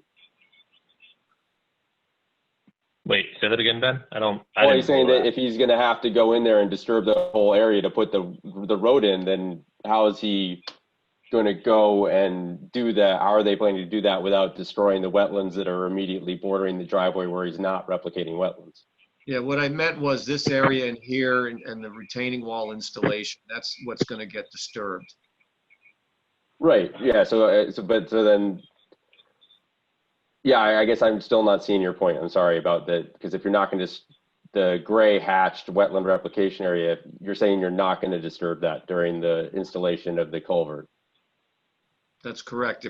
If you said this was not the replication area, then no, we would have to put up our erosion barriers right there and work within the approved workspace. But over here, on this part of lot 4, where you're contemplating expanding the replication area, I mean, that's one of the better treat areas on the site, and it's still near this driveway. I really don't see the purpose of moving off into, a more mature treat area of the site to create. So my recollection of the southern edge that it was not mature. I was just throwing a site out that was not near a driveway. So I mean, you could say the southern edge closer to the east. So taking here, hold on, let me interrupt Ben and Bill. Sorry, this is the same conversation. Crap out of this. This is the same conversation, Bill, that you and I had last time. And last time we agreed that we would go out and walk the site and sort of evaluate the actual on the ground locations for really what would be best to replicate. And Ben seems to be being me this week, and I was myself last week. So I think that, in a manner of speaking, Ben, we've resolved this, and just that agreeing that we are going to go out and. Okay, sorry to waste people's time. Yeah, no, that's okay. It's okay. It's just, I see where you're going. We had this chat. Bill Manuel has had some good points last week, and he's repeating them this week. And, I agree with you that replacing functional buffer with a resource area to protect that now won't have any buffer with the road seems like a waste on a certain way. You're going to just get increased impact to the recreated resource. And if there's a way to relocate that resource into a place where it won't be impacted by the construction, then that would be better for the resource and it would retain the buffer area. I agree with that. But as Bill Manuel was saying on site, there are perhaps some alternative considerations, such as, just ecological maturity in the surrounding buffer and fort. But I agree, like lot 5, lot 4, lot 3, lot 2, like there's so much wetland and wetland buffer nearby that arguably it'd be easy to move on paper. It's whether or not it would be easy to move on site. Yeah, so when we get further along, I think Bill Manuel and I yeah, I think that, that you guys will go out and walk in. It sounds like, John, that you're looking to get this wrapped up sooner rather than later. I'm just trying to provide a comment that if at the next meeting we have this issue wrapped, because I do agree with Brian, it's an issue that if it's wrapped up, then we can move on and get that done and be in a much better position to figure out, and getting this all finalized. That's what I'm trying to say. Does the commission feel it important for these replication areas to be easily accessible in case they had to be? Is that important to the commission? Sorry, I'm not sure I understood. Do you mind just rephrasing that? I think it's important to be able to get to them. Well, Bill Manuel, you were saying accessible in getting back to it to do the work. Is that what you meant by accessible? Close to where work is already going on. Right, so you don't have to create impacts in getting to an area. Right. Right, okay, so I think, are we having a confusion about accessibility with John, you, me, Brian? Is that what's going on? Sounds like it, yeah. Well, I apologize if I said it wrong, but the accessibility to develop, to create these in an area that we're already, and I hope I'm using the right words, already working in, instead of this area that we're working in and then doing a replication somewhere else. So now to do Yes. that, we probably have to disturb. Got to cut trees. Yeah, John, yes, I think I do care about that. Thank you for clarifying. I misunderstood you. I really appreciate that. Yeah, so I mean, like, that's why I was kind of thinking about that northern border of the wetland that's on lot 4, where you could go in a little bit further and paint your way back out. So if you just continued that, but I think that Bill has a great point about having mature upland there. You don't want to disturb that. So the other places might be like off of lot 3, the north side of lot 3, where you're already going to be disturbing things, or there might be other options. I'm just saying, let's look at other options. So, but I'll leave that for the woods walk with Brian and Bill, and we can move on from it. But I think accessibility is something that Brian and Bill should, I think that's a great point, John. Brian and Bill should consider that when they're doing their walk. Cool. Thanks, Ben. Okay. So, Get it scheduled as soon as we can. All right, Brian, can you want to work through Bill Holt, or you want to pick a time right now to get a walk scheduled? let's work through Bill Holt, because I know he's got a full plate, and I would certainly like him to be available for this. I think his schedule is more constrained than mine is. So I would like to defer to his schedule. All right. So if Bill, Bill Manuel, if you want to give me a call tomorrow, I can get some time set up and we can let Brian know and we'll pick one of them. Perfect.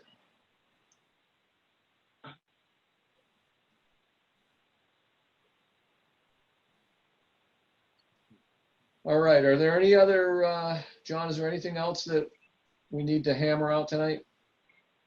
No, I've been hammered good, so I appreciate it. All right. So I think we got some good constructive commentary out of the way. So why don't we call it an evening? Unless anybody else has anything else to add, we'll call it an evening. We'll work on the replication issue. And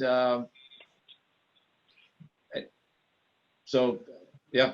And then, of course, the next thing is when can this sort of triple Q only format seems to work pretty good. If we can impose upon the commission to schedule another triple Q only night, when can we get back together? Well, Bill Holt, what's our first meeting in September? What day is that? September 15th is the next meeting. Yeah. Okay.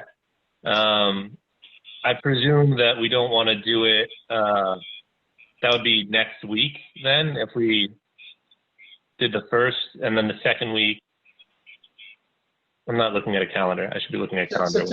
September 7th would be 2 weeks from tonight, which would still be, a week and a day before your next meeting. Is that the holiday? Labor Day.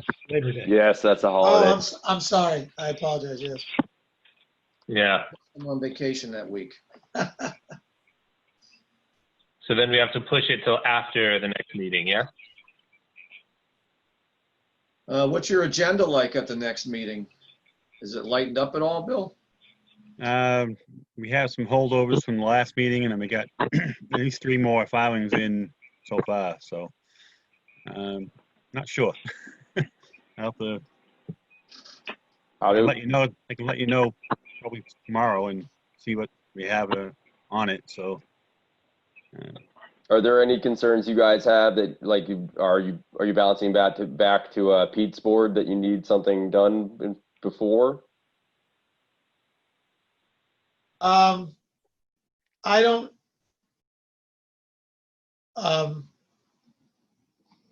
really know how to answer that, because my view is one board has nothing to do with the other, and one board votes yes and the other one changes it, then we're big boys and we have to go make a modification to the other board.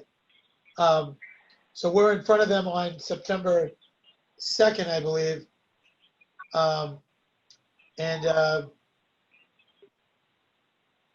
our plan is to go in with the 60-foot cul-de-sac and the changes that, they told us at the last meeting. I guess that we could try to have some nip and tuck done on some of the houses for that as well, which would help already have that done in coming in front of you guys. Yeah, I didn't know. I'm just trying to help. I'm like available Thursday the 3rd if it was going to help you guys, or we can go out till after, the next meeting and do the 21st. I'm fine either day. I was just trying to, if there was some time crunch and I was open for other people, I could possibly do Thursday the 3rd. We may be able to do the 15th if we limit it just to the roadway and not the 5 lots as well.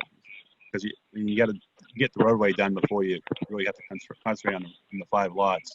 I mean, I know you're going to do some changes to those potentially, but well, it's up to you. I mean, I think we could probably squeeze you on for the 15th for just the roadway filing. That would limit the amount of time we had to spend on the other 5 at that point. What does the 3rd look like on that idea? I'd be available, I think.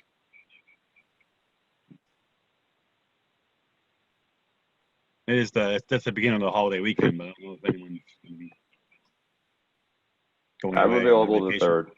3rd, but it is the beginning of the holiday weekend, so if other people are taking off early, it's understandable. I'd be a little nervous about doing that, just in case, people have family plans that, change last minute. That would be asking for a lack of a quorum, potentially.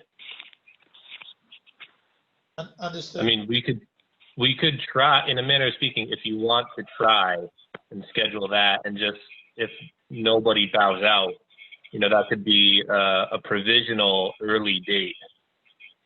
And then if everyone changes their mind, we're all ready to punt to another meeting.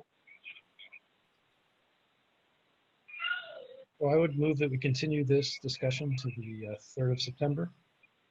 6 p.m. again? Yeah. All right. Seconded. Okay, all in favor? Let's go around the horn. Just want to be clear, Ben. is this all 6? Sorry. 6 p.m., Dan? No, I'm just want to make clear this is for all 6 hearings, correct? Correct. Right. We are gonna move all of them forward. We'll open and close all of these and vote them to the 3rd, provisionally. Assuming that nothing changes with anybody's schedule, and just sort of knowing here and now that there's a coin toss of us having to move this further into the calendar. I just wanted to clarify that. Okay. Thanks, Dan. So then we have a first and a second. Let's go round and do our vote. And you can go first. Aye. Thank you. Daniel? Yes. Bill Lord, you're right. Alphabetically, I should have gone to you first. Thank you for the thumbs up. Peter? Yes. And myself, yes. Okay. So we'll cross our fingers and see what happens on the 3rd.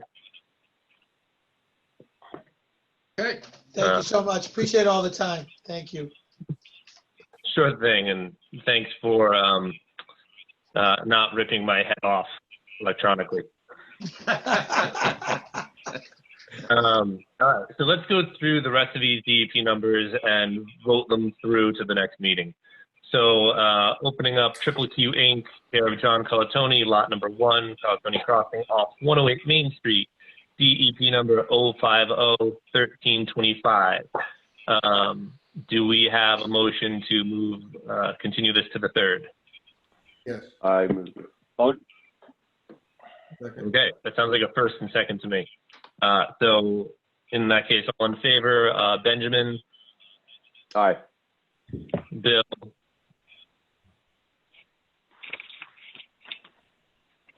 Thumbs up from Bill. Dan? Yes. Peter?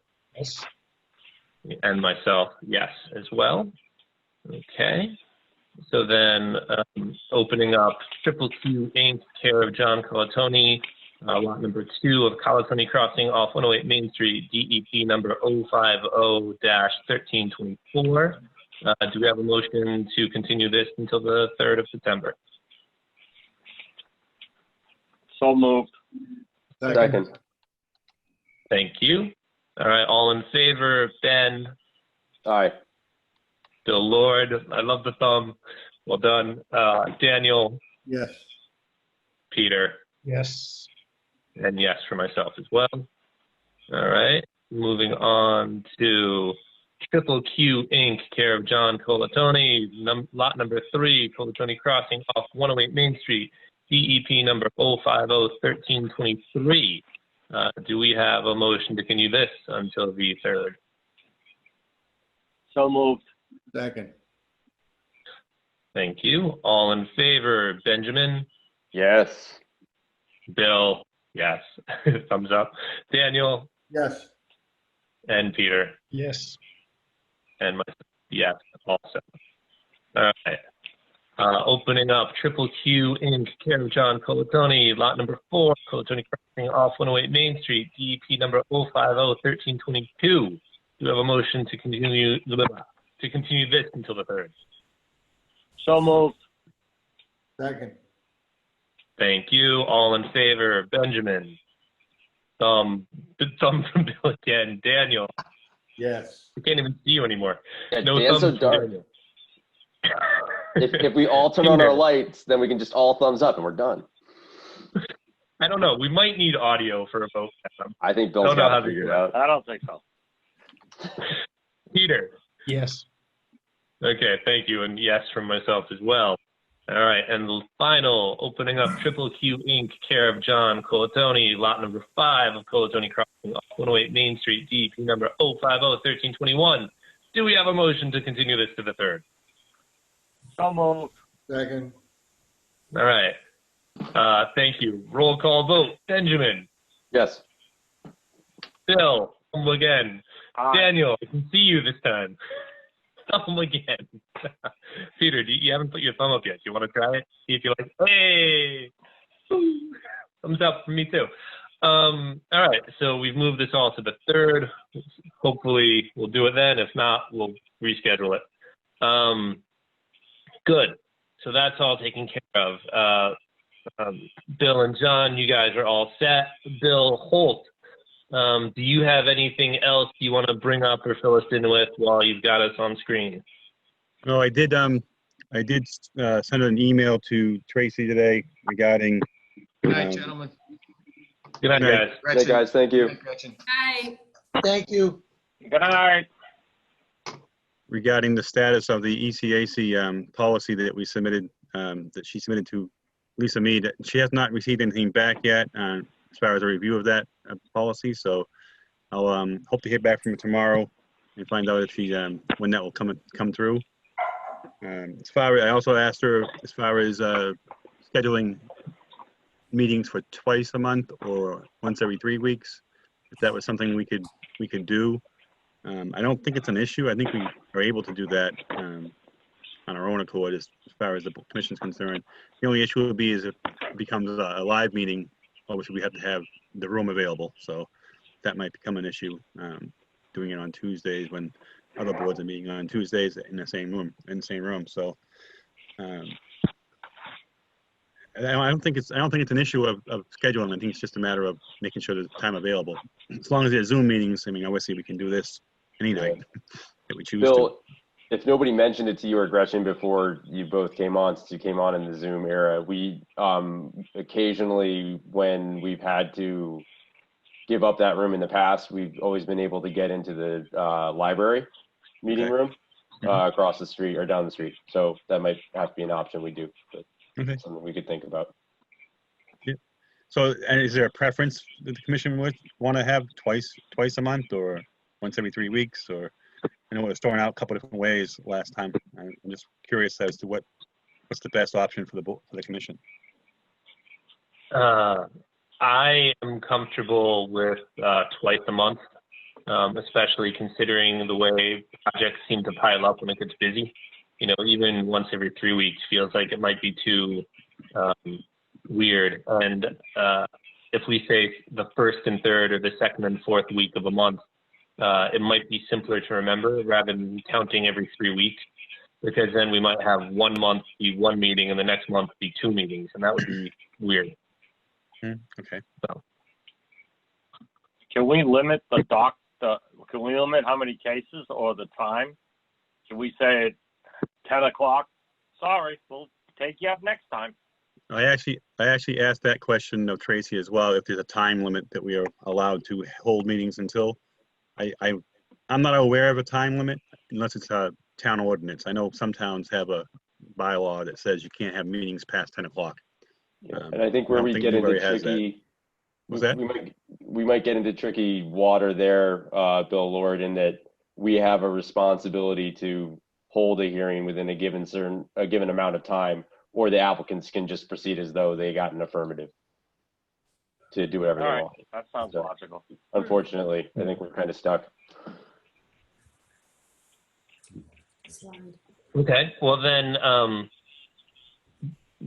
does anyone want to throw a motion on the table? Do we have a general feeling that we want to do this twice a month?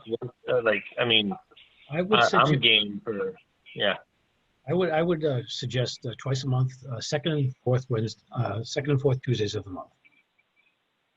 Great. Seconded. That works. All right. All in favor? Let's go around the horn. Ben. Aye. Bill Lord. Aye. Daniel. Yes. And Peter. Yeah.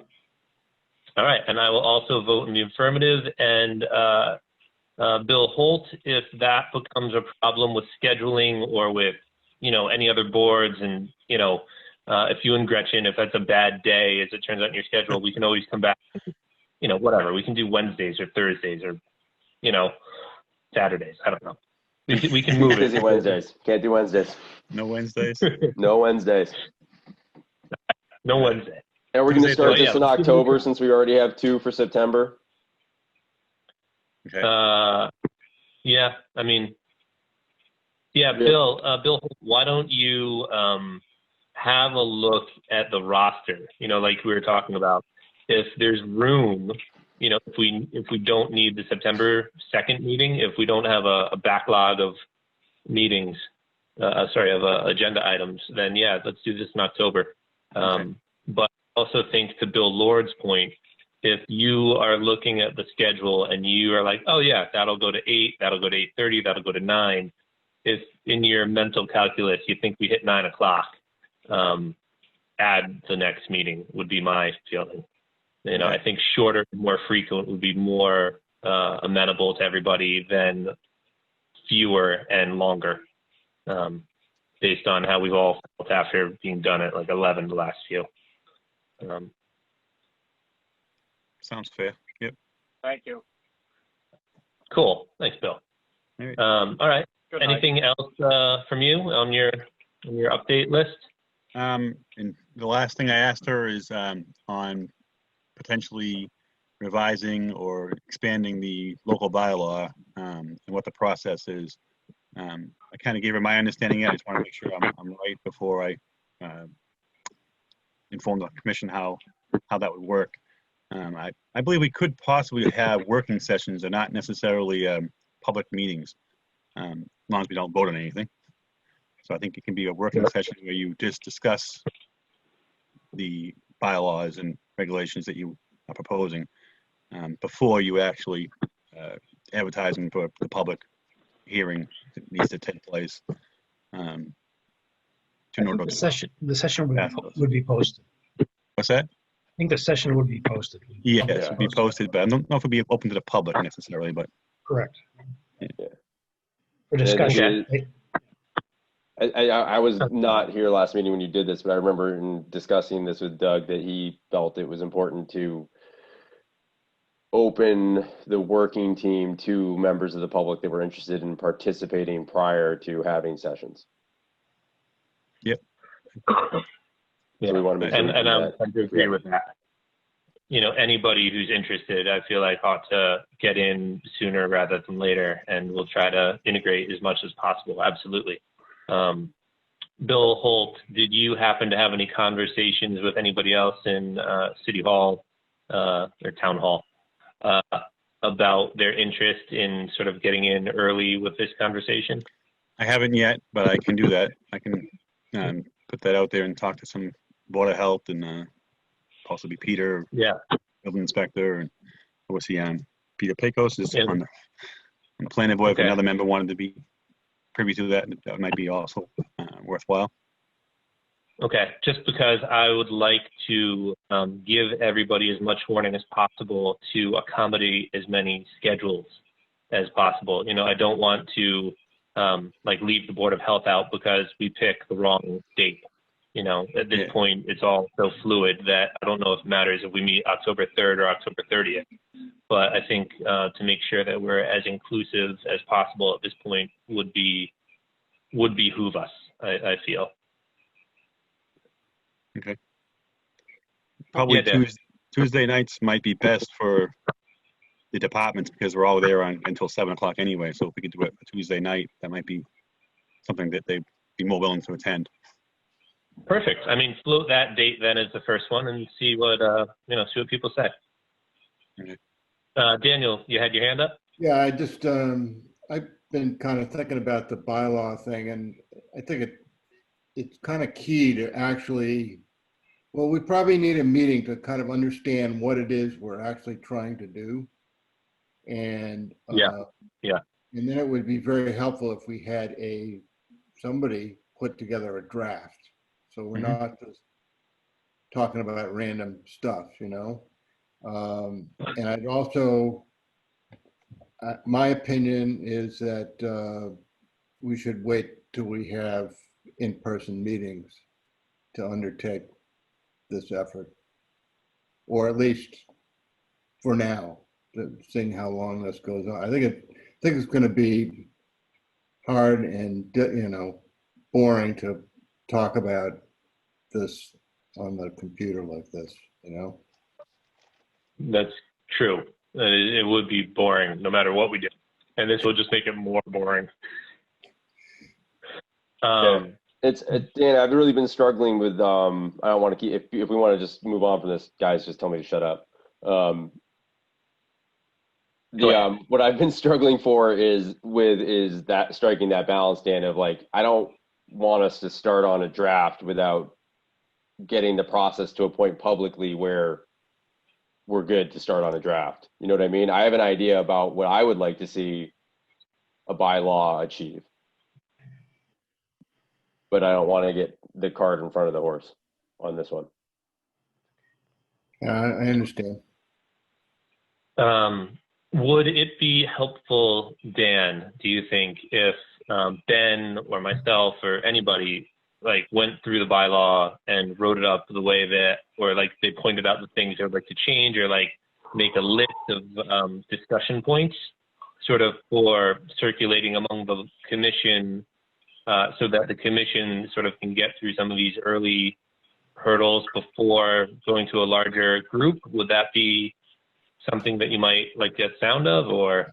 No, I think that'd be real helpful. And, I mean, the thing I understand about bylaw is you really have to have things that are not covered by the existing state regulation. You're creating local regulations. And if they're just the same as the Wetlands Protection Act and 310 CMR, there's no point in having a bylaw. So it's kind of like trying to figure out what in addition to what we already have for regulations to enforce and permit, what are we trying to do? And that's, I think the summary you're talking about would be really helpful. Okay, that's helpful, Dan. Let me propose an idea, and let's see what you guys think about this. Anybody who wants to write on paper what they think, what they're thinking about with the bylaw, perhaps propose some language that they would like to see. We can all send it to Bill, whoever wants to individually, right? And then Bill can recycle it back to each of us. And, we won't comment on it. We won't discuss it. There will be no voting, no discussion. but by cycling it through Bill rather than emailing each other, we sort of keep it clean, right? We're not discussing, we're not coming up with anything to talk about with each other. We're just sort of stating our case. And then Bill can send out an email to the group saying, this is Brian's feeling, or this is Ben's feeling. And we would have 5 arguably separate documents that we have all received from Bill to inform our own thought process prior to our eventual meeting. And then if anybody in town hall was curious, Bill Holt could then circulate those to them. Would that be a useful workflow? I could also make it so that if there's repetitive similar comments, I could just put it out there as one comment, not really say whose comment it is. So it's just basically an idea, not necessarily your idea or Ben's idea or Bill's idea. It's just an idea, and you can get on the merits of the idea. And so it keeps it. We could all give everything to Bill, and he could put it in one document rather than in several, and then that'd be a lot easier to circulate. That's a better version of the idea. Do people want to do that? Sounds good. Sure. Okay. So then, for the sake of, if you want to say something about the bylaw, if you want language or a topic addressed, let's say that by the 10th of September, you will have something to Bill Holt, and then we will give Bill Holt till the 20th of September to put it all back together and send it back out to us. And then if we do something in early October, arguably that would give us each 3 weeks to digest everybody else's ideas. Is that reasonable? Sounds good. Okay. All right, let's do that then. And if Bill Holt doesn't hear from you by the 10th of September, he assumes that you have nothing to say. I'll reach out to you before then. Yeah. Hey, Bill Holt, would you mind just reaching out to Kevin, maybe giving him a phone call and filling him in on this and letting him know what all that's about? Yep. Okay, thank you. Great. Thanks, guys. That feels productive. So, Bill Holt, anything else worth updating us about? I think that's about it right now. Okay. Anybody else have anything they want to say, or you all want to leave? I'll move to adjourn the meeting. Second. I second. Roll call. Benjamin. Yes. Bill Lord. Yeah, 2 thumbs up. Yeah. Daniel. Yes. And Peter. Yes. And Thank you, yes, for everyone. myself as well. All right. Thanks, everybody. Thank you. Good night. Good night. Thank you. Hi, everyone.